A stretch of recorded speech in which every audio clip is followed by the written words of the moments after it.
মানুষের যখন সখরাত আরম্ভ হয় 500 ফেরেশতা একসাথে চাপ দিয়া ধরে। আল্লাহর বান্দা চিল্লায় আর বলতে থাকে, তোমরা কারা গো? এই অষ্টগ্রাম এলাকায় যত সম্পত্তি আছে সব সম্পত্তি লইয়া যাও, তবু আমার চাপটা একটু কমায়া দাও। আল্লাহর ফেরেশতারা সম্পদ দিয়া কি করবে? চাপ কমাবে না, চাপ তো আর কমায় না। ডাক্তার ছেলে আইছে বাড়ি, আব্বা আমি আপনার বড় ভূত ডাক্তার, আমি আইছি। বাবারে তোমারে আমি ডাক্তার বানাইছি, তুমি ডাক্তার হইছো, আমার কি লাভ হইল? পারো যদি চাপটা একটু কমায়া দাও। ডাক্তারের ডাক্তারি ফেরেশতা সারাইতে পারবো না। ইঞ্জিনিয়ার আসছে, ইঞ্জিনিয়ারেও বলে আমি আপনার ইঞ্জিনিয়ার ভূত। তুমি ইঞ্জিনিয়ার হইছো, এটা তোমার লাভ হইছে, আমার কি লাভ হইল? কোনো কাজে লাগলো না। পারলে চাপটা একটু কমায়া দাও। এই ছেলেও চাপ কমাইতে পারে নাই। এমনি হুজুর ছেলে আইছে বাড়ি। হুজুর ছেলে মক্তবেই শুনছেন, উলামায়ে কেরাম বলছেন যদি মুমূর্ষ ব্যক্তির পাশে বসে সূরা ইয়াসিন তিলাওয়াত করা হয় মৃত্যুর যন্ত্রণা আল্লাহ কমায়া দেন। এই দুনিয়ার ক্ষণস্থায়ী জীবন পার করে যখন আখিরাতের জীবনে পাড়া দিবে, ওইখানে গিয়ে ধরা পড়বে সন্তান যদি জাহান্নামী হইয়া যায়, তখন ওই সন্তানটাই বলবে, আল্লাহ আমার বাবা আমাকে ডাক্তার বানাইছেন, কিন্তু মাদ্রাসায় নুরানি পর্যন্ত 3টা বছর পড়ান নাই। আমার বাবা আমাকে লক্ষ লক্ষ টাকা খরচ করে বিদেশের ডিগ্রি পর্যন্ত এনে দিয়েছেন, কিন্তু আমার আব্বা বাড়ির পাশের মক্তবে পাঠায় আমার 30 পারা কোরআন নজরানা শিখান নাই। কুরআনুল কারীম দেখে দেখে যেখান থেকে ইচ্ছা সেখান থেকে তিলাওয়াত করতে পারে, এই পরিমাণ যোগ্যতা অর্জন করায়া দেওয়া বাবার দায়িত্ব। আমরা ছেলে মেয়েকে শুধু লালন পালন করলাম, ও ভাই তাদের দায়িত্ব আছে। দুটোটা ভবিষ্যৎ আমাদের গড়ে দিতে হবে। এমন একটা শিক্ষা তাদেরকে দিতে হবে যেই শিক্ষার মাধ্যমে ইহকালও শিখলো পরকালও শিখলো, যেই শিক্ষার মাধ্যমে ইহকাল এবং পরকাল, ক্ষণস্থায়ী ভবিষ্যৎ এবং চিরস্থায়ী ভবিষ্যৎ, দুনু ভবিষ্যৎ গড়তে পারে। কথাগুলো বুঝে আসতেছে আপনাদের? সন্তানকে শুধু আপনি একমুখী শিক্ষা দিলেন, তার 12টা বাজায়া দিলেন। সন্তান যখন কিয়ামতের দিন জাহান্নামী বলে ঘোষিত হয়ে যাবে, তখন এই সন্তানটাই ডাকতে থাকবে, আল্লাহ আনিয়া দেও মা বাপ রে, আনিয়া দেও আমার গার্জিয়ান রে।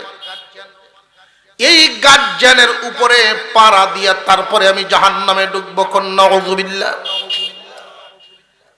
গার্জিয়ানে যদি আমাকে নুরানি পর্যন্ত আগে পড়াইতেন, এরপরে যদি দুনিয়া শিখাইতেন তো কোনো অসুবিধা ছিল না।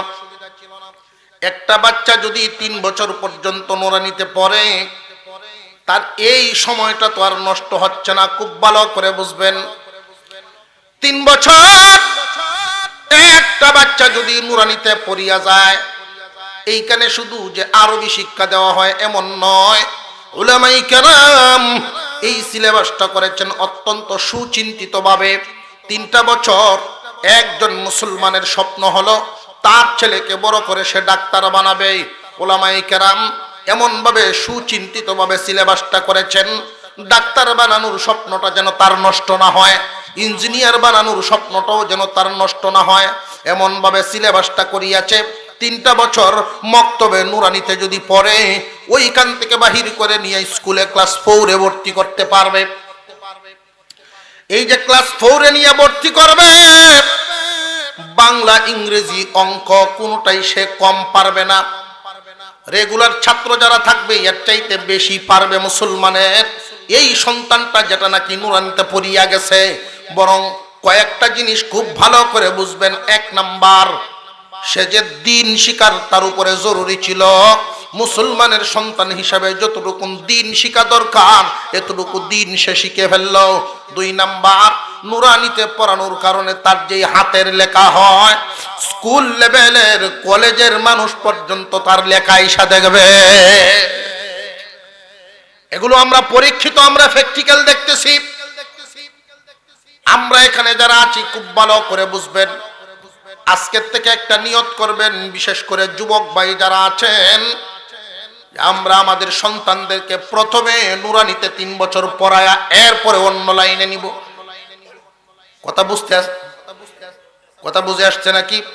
মহান মাওলাই করিম যেই অর্ডার দিয়েছেন, যদি আপনি সন্তানকে মুফতি বানানোর স্বপ্ন দেখেন তাহলে ভিন্ন কথা, মুফতি বানায়া দেন, ইহকাল এবং পরকাল উভয় জাহানের বরকত পাবেন। আর যদি আপনার সন্তান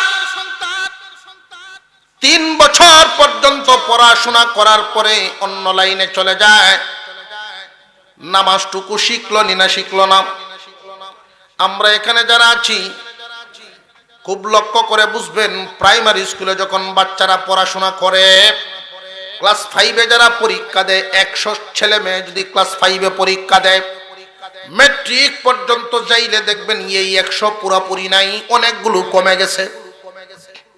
কমেনি না? কমে না। ম্যাট্রিক পর্যন্ত গেলে দেখবেন 30 জন নাই, 70 জন দিল ম্যাট্রিক। 100-র মধ্যে যদি 70 জন ম্যাট্রিকে চলে আসে, ইন্টারে গেলে আরো 20 জন কমবো।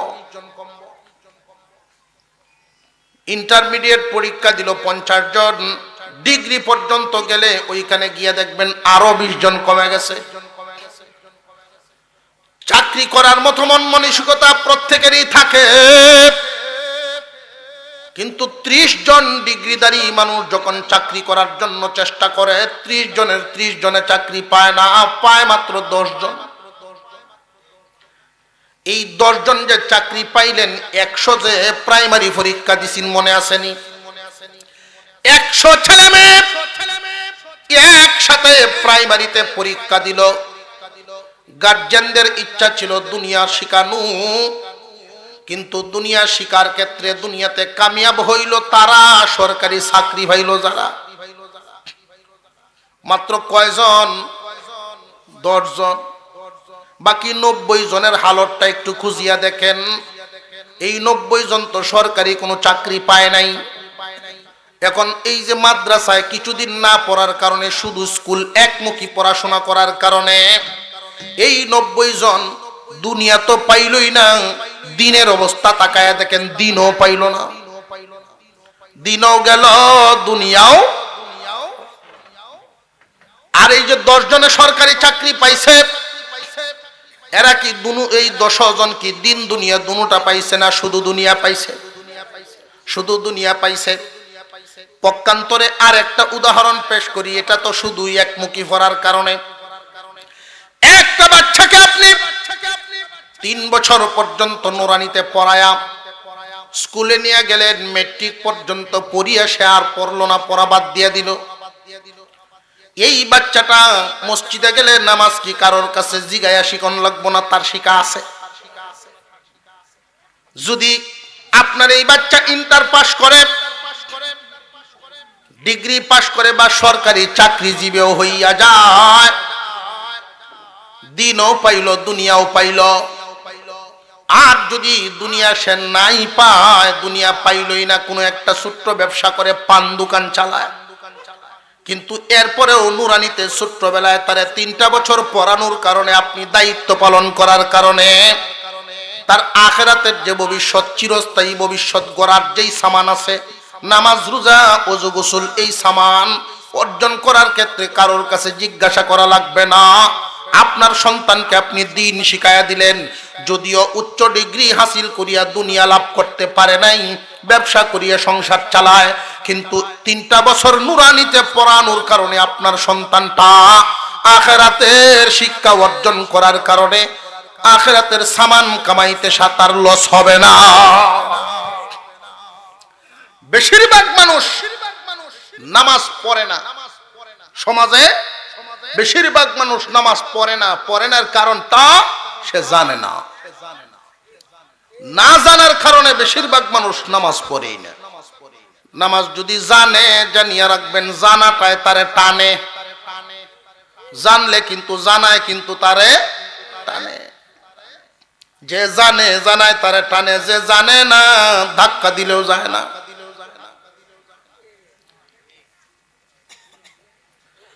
মুরব্বী মানুষ কয় হুজুর দোয়া করেন, ব্যবসা বাণিজ্য তো ছাড়িয়ে দিছি, এখন আল্লাহ বিল্লাহি করাম। যে ব্যবসা কেন ছাড়লেন? বলা মানে এখন আর দেয় না, দোকানও বইতাম, ছেলেরা বড় হইছে। খবর লইয়ে দেখা গেছে যে 500 টাকা যদি কাস্টমারে দেয়, বেটা 700 টাকা ঘুরায় দেয়। মাথা ঠিক আছে তার? ছেলেরা বলে আব্বা আপনার আর বসতে হবে না। আসলে কি ব্যবসায়ী বেড়ে ছাড়ছে না, ব্যবসায় তারে ছাড়ছে, ব্যবসায় তার ছাড়ছে। গৃহস্থী ছেড়ে দিছে, পানি বাদ কায় 3 কের ক্ষেত আলবাইতে পারতো, আর এখন ক্ষেতের আইলে দায়িত্বে গেলে ফুরিয়ে যায়, মাথা ঘুরান মারে। যে বাবা রে, গৃহস্থী তো তুমি ছাড়ো নাই, গৃহস্থী তোমারে ছাড়ছে। ব্যবসা তুমি ছাড়ো নাই, ব্যবসায় তোমারে ছাড়ছে। সমাজ তুমি ছাড়ো নাই, সমাজে তোমারে ছাড়ছে। সংসার তুমি ছাড়ো নাই, সংসারে তোমারে ছাড়ছে। এখন রাস্তা দিয়া হাঁটে আর খুঁজে, কই হারাইলাম যৌবন কাল, কই হারাইলাম শরীরের শক্তি। আগে নামাজে দাঁড়ায় আমি 20 মিনিট দাঁড়ায় থাকতে পারতাম, কিন্তু এখন 2 মিনিট। ইমামের কেরাতটা যদি একটু লম্বা হয়, মনে মনে গুসা উঠে, মনে মনে মুরব্বী গুসা উঠে। মসজিদ তো বাইরে একটু পিছন দিয়ে যে ময় মুরব্বীরা আছে, একটু খেয়াল রাখুন যায়। আপনি তো আপনার আন্তাজে পড়তে থাকুন, আমরা যে কোমর বেদনা এটা তো খেয়াল রাখে আপনার। কথা বুঝাইতেছে? সব কিছুর থেকে যখন মানুষ ফারেক হয়, এই মানুষটা পরে মসজিদও যাইতো চায়। কিন্তু মসজিদও যে যাইতো চায়, এটাও কেমন যাওয়া যায়? পয়লা যায় না, শর্মায়, জীবনে কেউ অভ্যাস নাই। বিবি সব কয় কি ব্যাপার, মসজিদও যাই না কেন লাগে? কয়েকটা যায় এমনি, চিল্লাইস না অতটা। ফুলাফানেও গাইলে সমাজের মানুষ আছে, এরকম একটা বুড়ি মানুষ নামাজ না পড়ে, বেটা পড়ছে না বেকায়দাত, বিরাট বেকায়দাত পড়ছে। আল্লাহর ডরে তো নামাজ জীবনে পড়ছেই না, এখন ফুলাফানের ঠেলায় বিবি সাহেবের গায়ে ওই শয়তানটা গরু বইয়ে কেটকেট করে, মসজিদও যায় না। বউয়ে শয়তান রাখে, কি করব? এই বুড়া বয়স করে অবশেষে মসজিদের কানি লয়ে গিয়ে মসজিদের কানি দেখে বয়, হইলা হইলা মসজিদে গিয়ে কিছু কয় না। কয়েকদিন গেলেই দেখবেন এই জাতের মুসল্লিডি মাতাব্বরি লয়ে এলে মসজিদে গিয়ে। ইমাম সাহেবের ফিজলা, ইমাম সাহেব নামাজ পড়ায় পড়ে যান গে কই? আপনি দৌড় মারিয়া যান গে কোন? ইমাম সাহেব কয় আচ্ছা ক, এই গজ ভাই আমার উপরে নাজিল হয়েছে অবশেষে।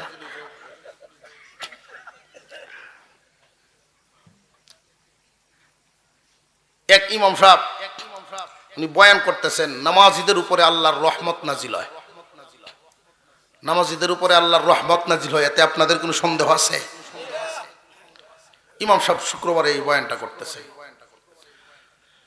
সর্বপ্রথম এই রহমত যখন নাজিল হয় ইমামের উপরে পড়ে, এরপরেই এই রহমত চলে যায় ইমামের পিছনে যিনি দাঁড়ায় তার উপরে।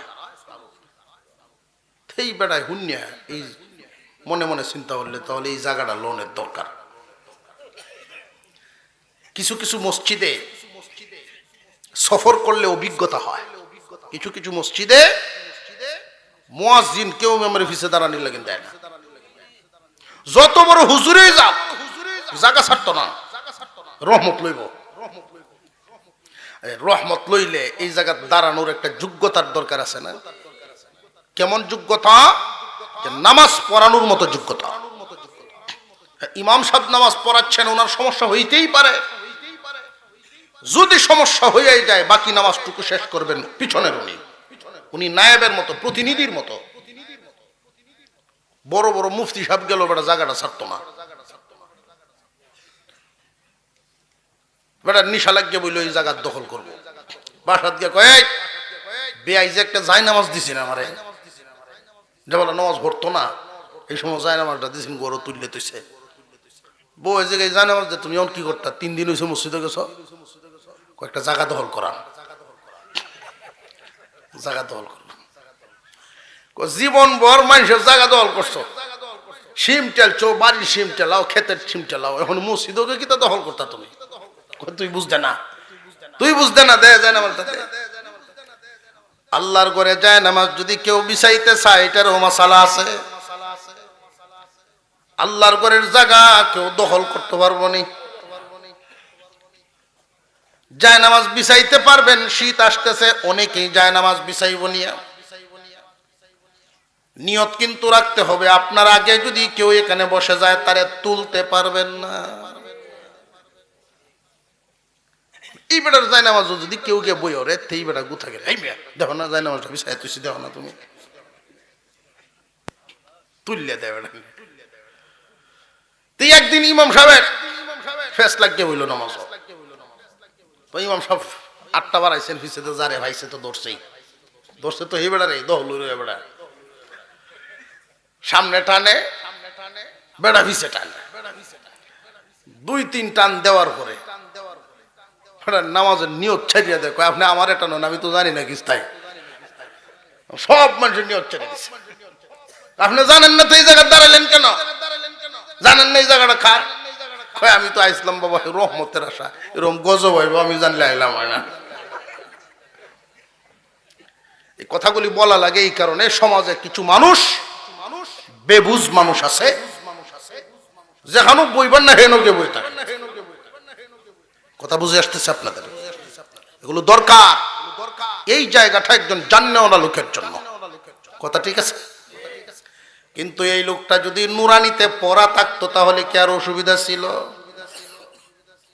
আপনার ছেলে যদি হয় 4 জন নুরানিতে পড়াইবেন কয়জন বলে বুঝাইতে পারছি আমি বিষয়টা এটাই আমার লক্ষ্য উদ্দেশ্য ছিল আজকাল আমাদের সন্তানদেরকে দুনিয়ায় বসবাস করার জন্য যেই পরিমাণ শিক্ষা দেই আখিরাতের কামাই করার জন্য কিন্তু এর 10 ভাগের 1 ভাগও শিক্ষা দেই না সন্তানের ভবিষ্যৎ গড়িয়ে দেওয়া মা বাবার উপরে দায়িত্ব কিন্তু মা বাবায় শুধু একমুখী ভবিষ্যৎ গড়িয়া দেয় দ্বিমুখী ভবিষ্যৎ করে না ক্ষণস্থায়ী ভবিষ্যতের পেরেশানি আমার ছেলে দুনিয়াটা কেমনে পার করব হাইরে দুনিয়া কয়েকদিনের জিন্দেগি আমাদের মাথার উপরে যেই লাইটগুলো জ্বলতেছে এই লাইটগুলো যদি দোকানে কিনতে যান তাহলে একটা 6 মাস বা 1 বছরের গ্যারান্টি পাওয়া যায় 6 মাস 1 বছরের গ্যারান্টি পাওয়া যায় কিন্তু আমাদের এই সোনার জীবন এই জীবনের 1 সেকেন্ডের কোনো গ্যারান্টি না এই জীবনটার জন্য কি পরিমাণ পেরেশান আপনি আপনার সন্তানকে আলেম বানান এই পরামর্শ দিতেছি না আলেম তো বানাইবেনই না কারণ বাত পাইতো না হুজুর বানানির কথা কইতাছি না কিন্তু সর্বনাশ করেন না নুরানিটা অন্তত পক্ষে পড়ায়া নেন তাহলে আপনি মরলে জানাজার নামাজটা পড়তে পারবো সন্তানকে আপনি জন্ম দিলেন এই সন্তানটা যদি আপনার কোনো কাজেই না লাগে তাহলে কেন তার লালন পালন করলেন তার পিছনে ব্যয় করলেন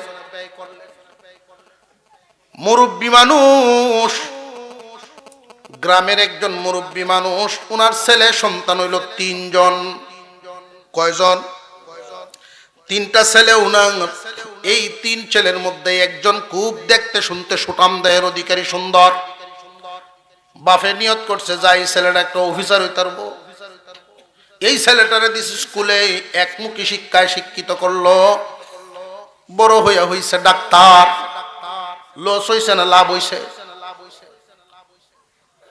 এইহনো বই এত লসই কইতাছে আসলে মনে মনে কি লস না লাভ লাভ হইছে দুনিয়ার লাভ হইছে ঠিক দুনিয়ার লাভ হইছে দিছে কিন্তু ছেলেটারে সরস ইঞ্জিনিয়ার বানাইছে আর একটারে ওইটাও দেখতে শুনতে ভালো ছিল এটারেও বানাইছে এই লাইন আর একটা ছেলে আসেন এটা তেমন একটা বুঝে না যে দেভিরা এমনি তাকে কইটা ব্যাক কল দে মাদ্রাসাত ভর্তি হইরে মুন্সিউক এটারই তো দেয় আল্লাহর কি মেহের মেহেরবানি এই সাদা সিধা ছেলে হাফেজ হইছে, আলেম হইছে। লোকটা খুব জান্নাওয়ালা লোক, তেমন শিক্ষিত না, হাজী সাহেব মানুষ, এলাকার বড় গিরস মানুষ। ছেলেরা কি কামায়া তারে দিব এই চিন্তা বেড়ার নেই। বেড়া সম্পত্তি বহুত, দোকান বাড়াইতেছে, বাসা বাড়াইতেছে, ছেলেদের ইনকামের দিকে বেড়ার কোনো নজর নাই। কুরবানি ঈদের সময় বড় গরু কিনে কুরবানি দেয়, ছেলেরা বাড়িতে আয়া ঈদ করে। ছেলেদের চাল চলনটা আবার মুরব্বী খুব বুঝে। অনেক মুরব্বী আছে দেখবেন, আমি এক মুরব্বী লাগল ভাইছিলাম একবার, বেড়া মূর্খ মানুষ, কিন্তু কথা যে হোকটা কয় খুব দামি দামি। পঞ্চায়েত বইয়া একদিন বলতেছেন, মেয়া লুবের সাথে কিন্তু আকলে পারে না। আমি এই কথাটা লিখে রাখছি, লুবের সাথে আকলে পারে না। এটা হলো মূর্খ বেড়ার কথা, বেড়া বড় সর্দার। আমি এটার ব্যাখ্যা করলাম, চিন্তা করলাম, কথা সঠিক। কারোর ঘাড়ের উপরে যদি লুব সোয়ার হয়ে যায়, কেউ যদি লুবে ভায়া বয়, সে যত বড় শিক্ষিত হোক না কেন তার পতন নিশ্চিত হবে। লুবের সাথে আকলে পারে না, আকল বাঁচাই দত্ত না, তারে শিক্ষায় বাঁচাতে পারবে না, তাকে তার পতন হবেই যদি লুবে তারে পায়া বয়। লুবের সাথে আকলে পারে না, লুব মারাত্মক ক্ষতিকর। এবারে এমন এক মাতবর গ্রাম্য এলাকার লোক, 3 পুত্রে যে 3 লাইনে পড়াইলো, চিন্তা ভাবনা করে এদের চাল চলন দেখলে ঈদের সময় যখন বাড়িতে সেই 2 ফুতে চিন্তা করে আব্বার টেহা পয়সার অভাব নাই, আব্বারে আমরা দিতাম কিতা, বরং যাওনের সময় গাড়ি ভাড়া লইয়া যায়। আর এই হুজুর হুদ যে ব্যাককল যাটা আসিল, এটা আয় আব্বারে 10,000 টাকা কুরবানির লাইন যাব্বা, কুরবানি রেত লাগাইছে। মুরব্বী মানুষ বিবিরে ডাক দিয়া বলে, বিবিরে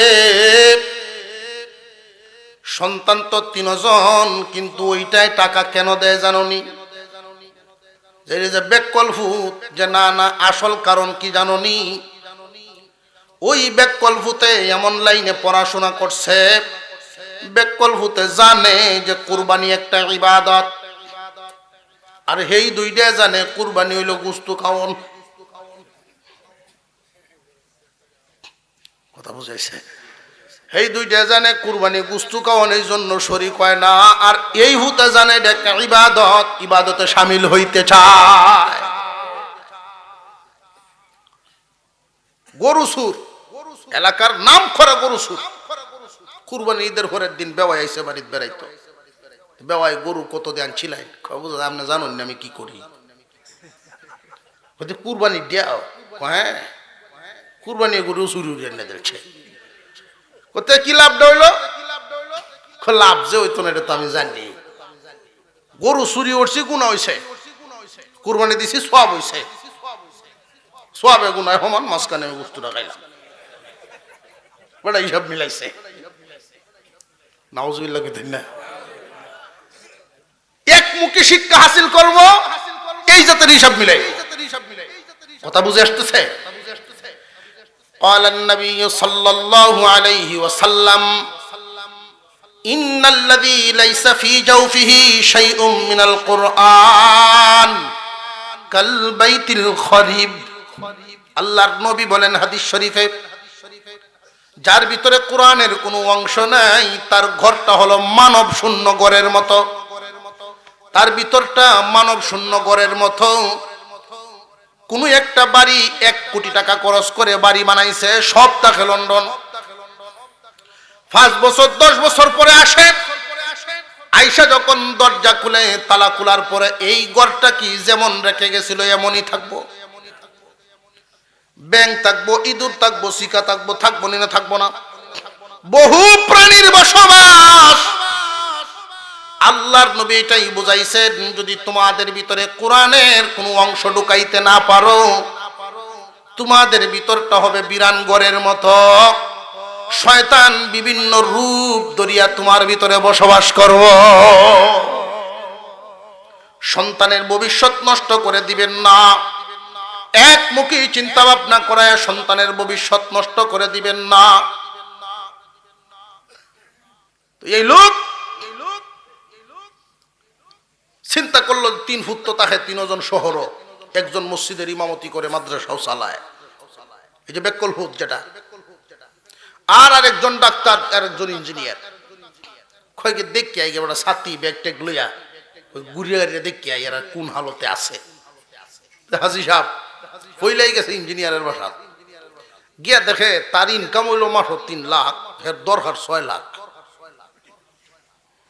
তো আরো 3 লাখ টাকার ফেরেশানি আছে না, এর ফেরেশানি দেখিয়া বাপে কাহা রে পুত্রে কি লাইনে তোরে ভরাইলাম, দুনিয়া তো তোর উপরে উঠে বয়ে রয়েছে। পানির উপরে যদি নৌকা থাকে সুন্দর চলবো, কিন্তু নৌকার উপরে যখন পানি উঠবো তখন অবস্থাটা কি? কথা বুঝে আসতেছে? হাজী সাহেব বলেন, না বাবা তোমার বাসা তৈল না, বুঝছি তোমার জিন্দিগি কোন হালতে যাইতেছে। আয়া পড়ছেন ডাক্তারের হালতটাকে দেখি। আয়া দেখেন কিস্তির উপরে প্লাট লইছে, প্লাট কিনে না শহর, প্লাট কিনিয়া একটা প্লট কিনে এটার উপরে আবার বিল্ডিং শুরু করছে, এর উপরেও দুনিয়ায় উঠছে। এর যে ফেরেশানি, আহারে সরকারি ডিউটি পালন করে চেম্বারও যায়, এইখান তো হেনও যায়, এই চেম্বার তো আরেক চেম্বারও যায়, তাহলে দৌড়ের উপরেই আছে। ইঞ্জিনিয়ারের ফোন দেয়, মিস্ত্রিদের ফোন দেয়, মাল লাগবো, রড লাগবো, সিমেন্ট লাগবো, এই সেই বক্ক সক্কর কতটা। আর এদের ডাক্তার দিয়েও কি ফেরেশানি। তো হঠাৎ করে হাজী সাহেব তাকায়া দেখে এক রুগী গুসায় আইতাছে, ডাক্তারের ভূত আজগো ভাইয়া নই। হাজী সাহেব ছাতিতে লইয়া আগ গইছে, বাদান কিতা হইছে, কিতা হইছে হুনি।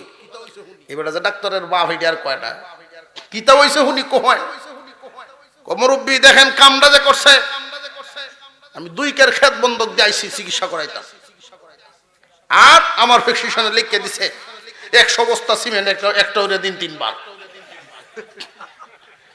100 বস্তা সিমেন্ট একটা হইলে দিন 3 বার। বাপে তো বুঝছে রে, এটা যখন রুগী দেহে মনে হয় মিস্ত্রি হুন দিছিন সিমেন্ট লাগবে 100 বস্তা, এটা প্রেসক্রিপশনে লিখে আছে। আহা দুনিয়া মাথা তুলতে আসছে।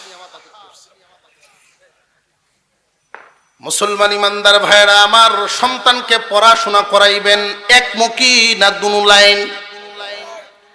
1 লাইন যদি পড়ান তাহলে কোনো ফায়দা নাই, শুধু মাদ্রাসায় যদি পড়ান তাহলে সব শিক্ষার সমন্বয় আছে না নাই?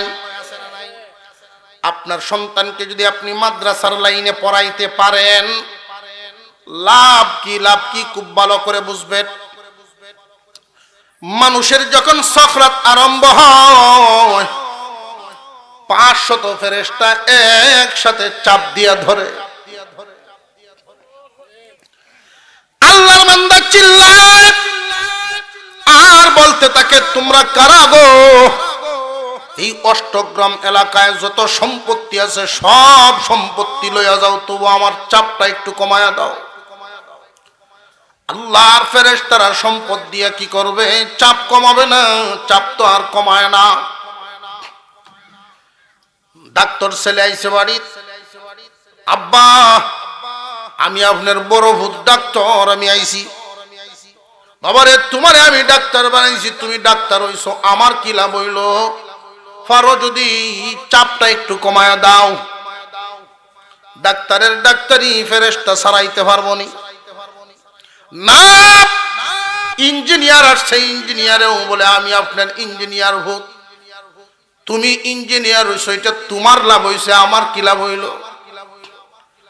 কোনো কাজে লাগলো না, পারলে চাপটা একটু কমায়া দাও। এই ছেলেও চাপ কমাইতে পারে নাই। এমনি হুজুর ছেলে আইছে বাড়ি, হুজুর ছেলে মক্তবেই শুনছেন, উলামায়ে কেরাম বলছেন যদি মুমূর্ষ ব্যক্তির পাশে বসে সূরা ইয়াসিন তিলাওয়াত করা হয় মৃত্যুর যন্ত্রণা আল্লাহ কমায়া দেন। হুজুর ছেলে আইসাই যখন পড়া শুরু করছেন, বিসমিল্লাহির রহমানির রহিম, ইয়াসিন ওয়াল কুরআনিল হাকীম। আল্লাহ পাক ডাক দিয়া বলেন, রে ফেরেশতারা তোমাদের কানে কি আমার কালামের আওয়াজ পৌঁছায় নাই? এই মুহূর্তে যদি আযাব কমায়া না দাও তাহলে আমার কালামে ইজ্জত রক্ষা হবে না। আমার কালামের খাতিরে এই লোকের মৃত্যুর আযাব কমায়া দাও। 500 ফেরেশতা তাদের চাপ ছাড়িয়া দেয়। তাহলে সন্তানকে কোরআন শিখায়া লাভ হইছে না হইছে না? এই কোরআন শিখানোর কারণে 3টা বছর নুরানিতে যদি পড়ায়া 30 পারা কোরআন তারে দেখিয়া দেখিয়া মুখস্থ না হোক, যেখান থেকে ইচ্ছা সেখান থেকে পড়তে পারে। সহি শুদ্ধভাবে কোরআন শিক্ষা দেওয়ার কারণে মা বাবার লাভ হয়ে গেল। জানাজার নামাজের বেলায় অবস্থাটা দেখেন, কোন সন্তান যদি মা বাবার জানাজার নামাজ পড়ায়া দিতে পারে, এই সন্তান যখন মা বাবার জানাজা পড়ানোর জন্য দাঁড়ায় যায়, চোখের সামনে ভাসতে থাকে এই যে লাশ নিয়ে আমি দাঁড়াইলাম জানাজায়, এই লাশ হলো আমার আব্বা অথবা আমার আম্মা। এমনি ইমামের চোখে কিন্তু ভাসতে থাকবে আমাকে আলেম বানানোর জন্য আমার আব্বা কি কষ্ট করছে, আমাকে আলেম বানানোর জন্য আমার আম্মা কি কষ্ট করেছেন। মাদ্রাসায় যখন একটা ছাত্র পড়ে ছুটি কাটানোর জন্য যখন বাড়িতে যায়, লক্ষ্য করে দেখবেন খোলার দিন কোনো বাচ্চা যদি মাদ্রাসায় আসতে একটু গড়িমসি করে, বাবা উঠান থেকে ডাক দেখায় আমার বাড়ির জায়গা নাই, তাড়াতাড়ি মাদ্রাসায় যাও। এই ছেলেটাকে পাক করে নিয়ে মা আস্তে করে বুঝাইতে থাকেন, বাবারে বাড়ির তাকিও না, তুমি মাদ্রাসায় চলিয়া যাও। যেই বাচ্চাটাকে নিয়ে মা একসাথে ঘুমাইতে পারলে কলিজায় ঠান্ডা হয়ে যায়, কলিজায় আরাম পায়, ওই কলিজার টুকরা সন্তানটাকে মাদ্রাসায় শীতের দিনে কেন ফাটায়? উদ্দেশ্য একটাই, আমার সন্তান কোরআন শিখবে, আমি মরলে জানাজা পড়ায়া দিব। সন্তানের সামনে যখন মা বাবার লাশ দাঁড়ায় যায়, এই লাশ রেখে যখন সন্তান সামনে ইমাম হয়, এই দৃশ্যগুলো যখন স্মরণ হইতে থাকে, চোখের মধ্যে আর পানিটা আটকে রাখতে পারে না, চোখের পানি ছাড়তে থাকে আর আল্লাহর কাছে মনে মনে দোয়া করে। প্রথম তাকবীর যখন দেওয়া হয় চোখের পানি বাহির হয়ে যায়, আল্লাহু আকবার। এই যে তাকবীরটা যখন দেয়া দেয় মা এবং বাবার উদ্দেশ্যে, আল্লাহ ডাক দিয়ে বলেন, ফেরেশতারা ইমামের চোখে পানি কেন, কারণটা কি? ফেরেশতারা বলেন, আল্লাহ এই ইমামের সাথে রক্তের সম্পর্ক আছে লাশের। মা অথবা বাবা এই ইমামকে কোরআন শিখানোর জন্য মা বাবাও মেহনত করছে, মা বাবাও নিজের দুনিয়ার লোভ লালসা বাদ দিয়া দিনের মহব্বতে তাদেরকে কোরআন শিখাইছে। এইগুলো মনে হয়ে গেছে, এই জন্য ইমাম কান্দে। আল্লাহ পাক বলেন, ফেরেশতারা রে সাক্ষী থাকো, আমি ইমামের মা বাবার 80 বছরের গুনাহ মাফ করে দিলাম। লাভ হইছে না হইছে না? সন্তান যদি কোরআন শিখে মা বাবার লাভ আছে না নাই? মুসা আলাইহিস সালামের জামানার একটা ঘটনা তাফসীরের কিতাবে উল্লেখ করা হয়।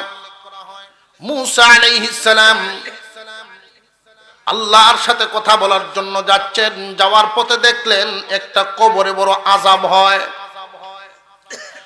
আবার ফিরার পথে দেখেন বড় আরাম হয়, বড় শান্তিতে আছে। উনি দাঁড়ায় গেলেন, আল্লাহর কাছে জিজ্ঞাসা করেন, আল্লাহ এই কবরের মধ্যে দেখলাম লোকটা বড় কষ্টে ছিল, কিন্তু এখন আরাম পাচ্ছে, তার কারণটা কি আমার একটু বোঝায়া দেন।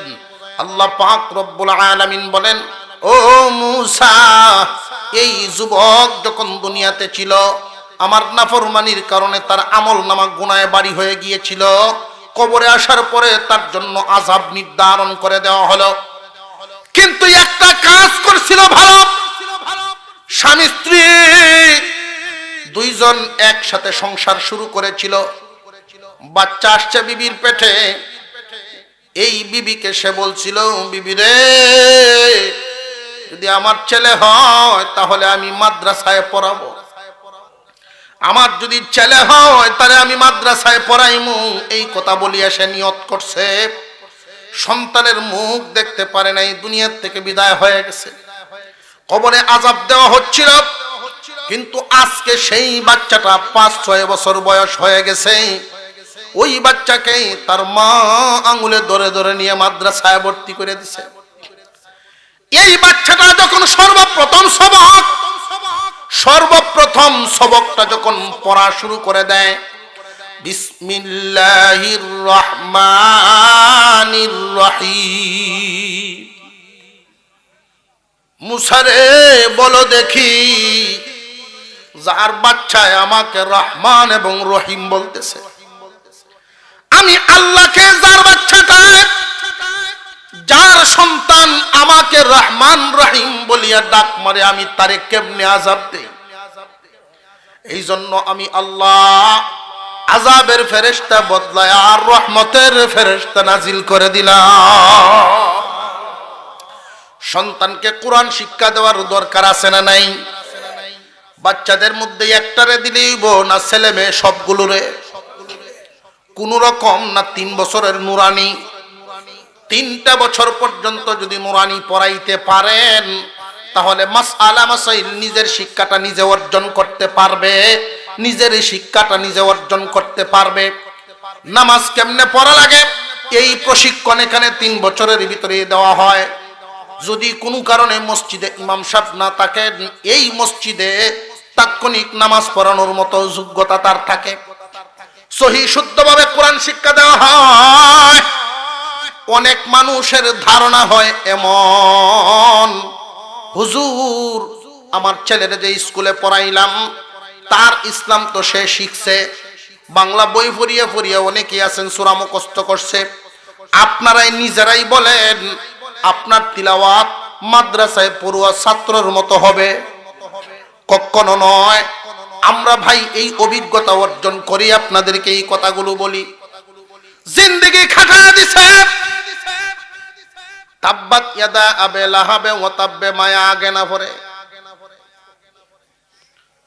গত 2 মাস আগের কথা, গত 2 মাস আগে আমার এলাকার একটা জামাত 40 দিনের জন্য পাঠাইলাম উসুল করে, মুরব্বীদের জামাত। 2 জন আলেম সাথে দেওয়া হলো, দুজনেই বক্তা মানুষ, আলেম মানুষ। ওনারা চিন্তা করলেন আর কিছু দেই আর না দেই, 4টা সূরা তাদেরকে শিখাইয়া দিই।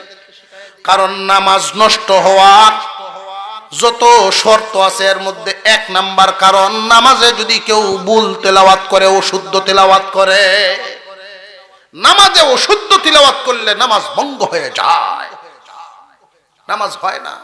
আপনারা হয়তো কইতেন পারেন হুজুর যা বেটাগিরিটা করলেন আপনারা, আমরার বেটাগিরিটা এটা আপনার বুকামি, আমরার বেটাগিরি না আপনার বেকলামি?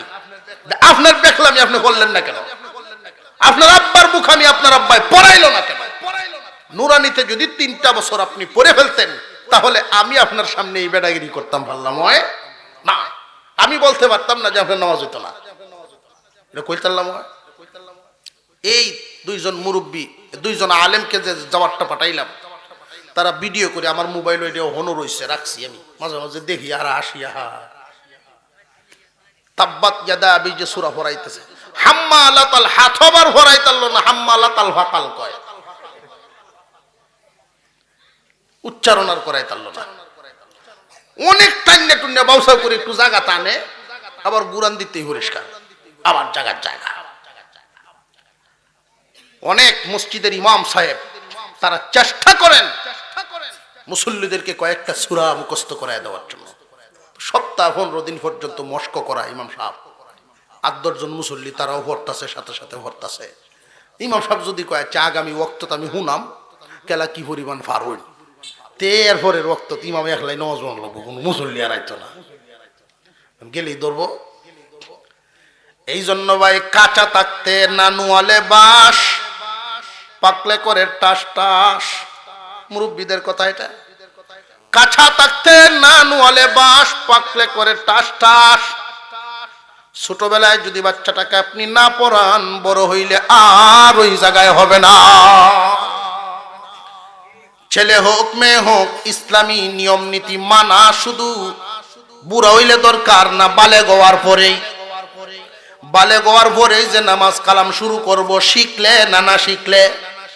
এই জন্য শিখানো আগে মক্তবে শিখায়া দিবেন, আপনি ওইখানেই তারে শিখায়া দিবেন। যদি আপনার একটা বাচ্চাকে আপনি নামাজটা শিখায়া দেন, নুরানিতে পড়ায় যদি তারে কমপ্লিট করে দিতে পারেন, কিয়ামতের দিন আল্লাহর সামনে আপনি আসামি হবেন না। সে যদি নামাজ না পড়ে তার জাহান্নামে সে যাবে, আপনাকে দোষী করতে পারবে না, এই কথা বলতে পারবে না যে আব্বা আমারে ভরাইছে না। আমরা গার্জিয়ান আমাদের দায়িত্ব পালন করি, বাকি হলো তার আমল। আমরা তো আমাদের দায়িত্বটুকু পালন করা চাই আমাদের সন্তানদেরকে। যারা বয়স্ক হয়ে গেছেন তারা গিয়া নিজের ছেলে মেয়েদেরকে তালিম দিবেন। হুজুর এই কথা বলছেন, মারে বাবারে আমি ভুল করছি, জানছি না, তোমরা রে পড়াইতাম পারছি না।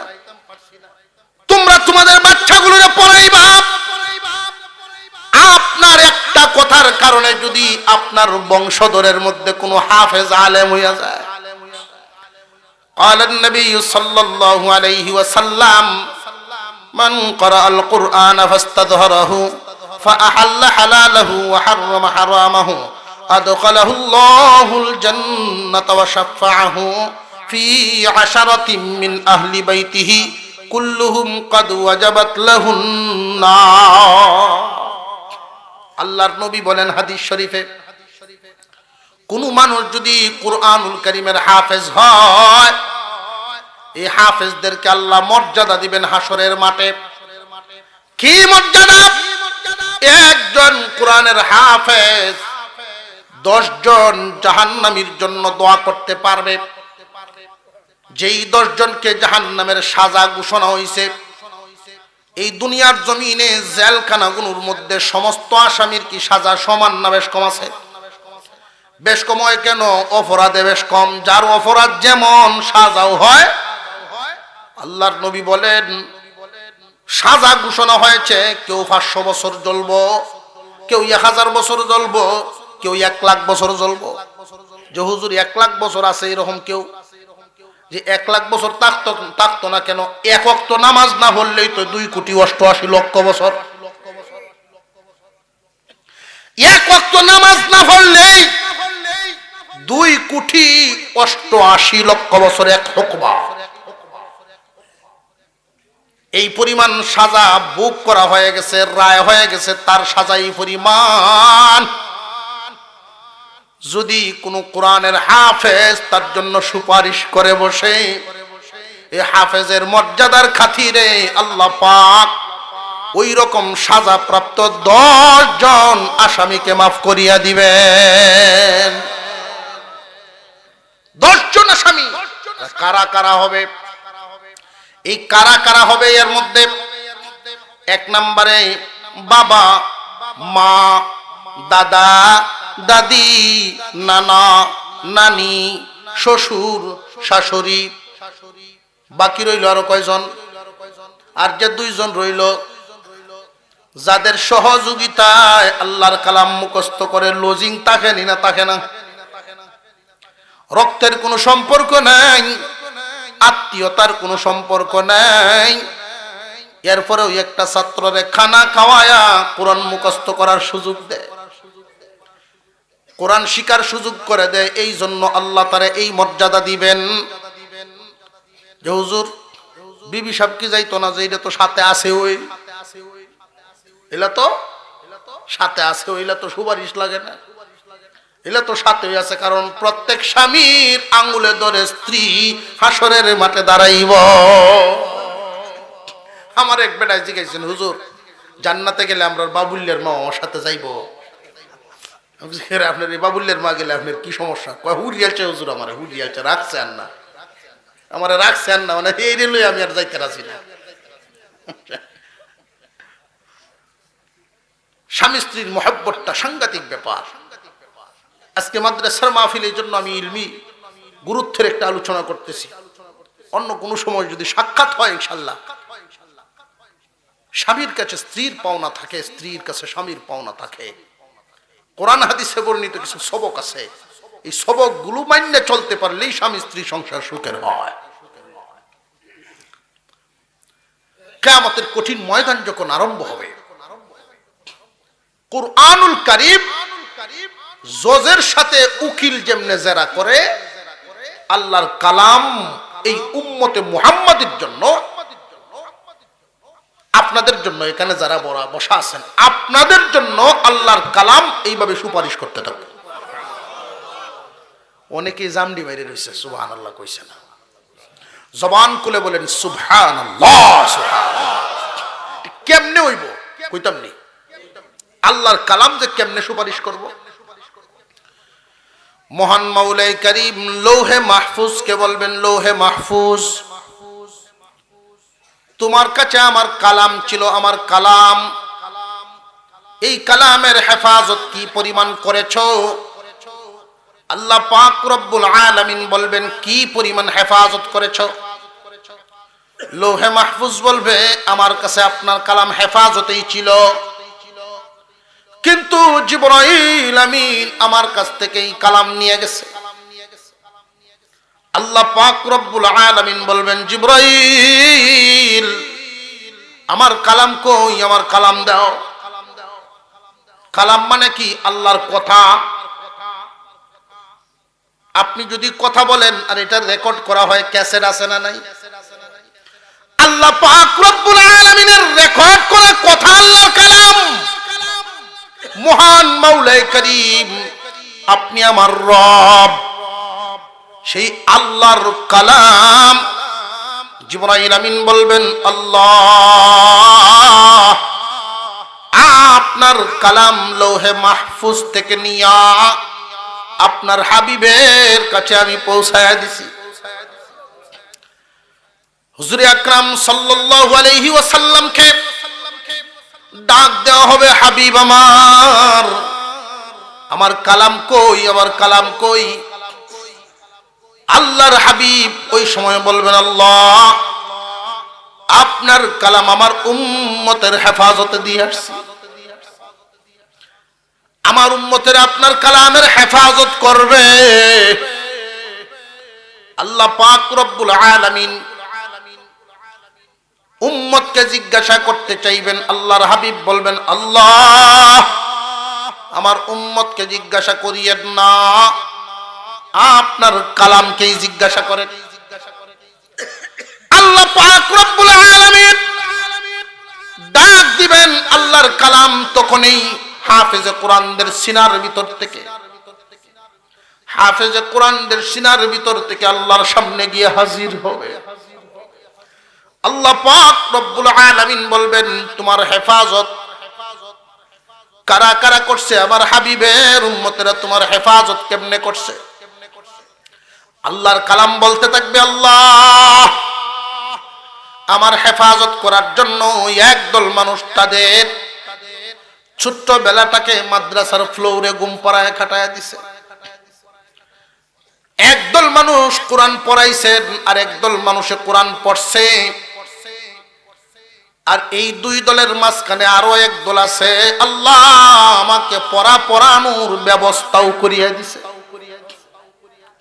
আল্লাহ পাক রব্বুল আলামিনের দরবারে আল্লাহর কালাম সুপারিশ করতে থাকবে।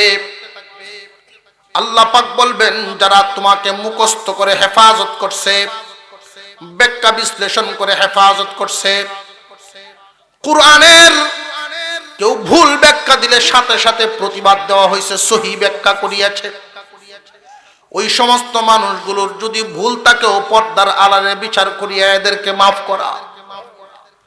আল্লাহ পাক রব্বুল আলামিনের দরবারে আল্লাহর কালাম বলবে আল্লাহ এক দলে পড়াইছে আর এক দলে পড়ছে, আর একটা দল যে আছে পড়ানোর ব্যবস্থা করছে। আল্লাহ দুনিয়ার জমিনে দুইটা ইট জোড়া লাগলে দেখছি সিমেন্ট লাগে। দুই দল মানুষ পড়াইছে আর পড়ছে, আর এক দল মানুষ পড়ানোর ব্যবস্থা করিয়াছে। আল্লাহ এই অষ্টগ্রামী এলাকার যে সমস্ত মানুষ কোরআন পড়ানোর ব্যবস্থা করিয়াছে আল্লাহ এদেরকেও মাফ করিয়া দাও। আল্লাহ বলবেন এদের তো অনেক বড় বড় গুনাহ, এদের তো এই গুনাহ আছে, ওদের তো এই গুনাহ আছে। আল্লাহর কালাম তখন কিন্তু উকিলের মতো জেরা করতে থাকবে আপনাদের জন্য। আমার শায়েখ মুর্শিদ তিনি বলেন, কোন এলাকায় যদি মাদ্রাসা হয়, কোরআনের মাদ্রাসা হয়, ধরিয়া নিবা আল্লাহ এদেরকে বস্তাত ভরিয়া জান্নাতে দেওয়ার জন্য আল্লাহ এই মাদ্রাসা করাইছে। কারণ এই মাদ্রাসার প্রতি মানুষের মহাব্বত এক একজনের এক এক ধরনের মহাব্বত থাকে। এই এলাকার কোন মানুষ মহব্বত হইলেও করে, মহব্বত মন থেকে হইলেও মহব্বত করে মাদ্রাসাকে। রাস্তা দিয়ে যাওয়ার সময় যদি মনে মনে কয় রে নবীর বাগান, নবীর বাগান, এই যে মহব্বতটা করলো এই উসিলায়ও কেউ যদি ইন্নাল আলিমা ইন্নাল ইলমা ওয়াল আলিমা লাম তুকতাব লাহু খাতিআতু আইয়াম হায়াতিহি, লাম তুকতাব লাহু খাতিআতু আইয়াম হায়াতিহি। মানুষের দিলের ভিতরে যদি কোনো মুমিনের দিলের ভিতরে ইলম এবং আলেমদেরকে মহব্বত রাখতে পারে, মহব্বত, এই ভালোবাসার খাতিরে আল্লাহ পাক তারে পুরস্কার দিবেন দুইটা। এক নাম্বার পুরস্কার, তার আমলনামায় সগীরা গুনাহ লিখা হইবে না। দুই নাম্বার, তারে ঈমানের সাথে মৃত্যু দেওয়া হবে। মহব্বত প্রকাশ করা, সাহায্যকারী হয়ে যাওয়া। আল্লাহর কালাম বলতে থাকবে, আল্লাহ কিয়ামতের কঠিন ময়দানে আল্লাহর কালাম সুপারিশ করবে। এক দলে কোরআন পড়ছে, আরেক দলে পড়াইছে, আরেক দল পড়ানোর ব্যবস্থা করছে।